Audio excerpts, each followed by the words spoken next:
నటరాజుకి నట భంగిమవో కీర్తన తోంతన శంకరునికి సంకీర్తనవో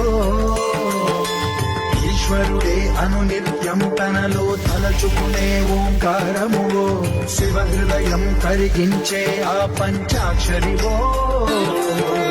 ఈ మదిలో మహాదేవుడినే కొలువుంచగల కైలాసమువో అతని పాదము చందన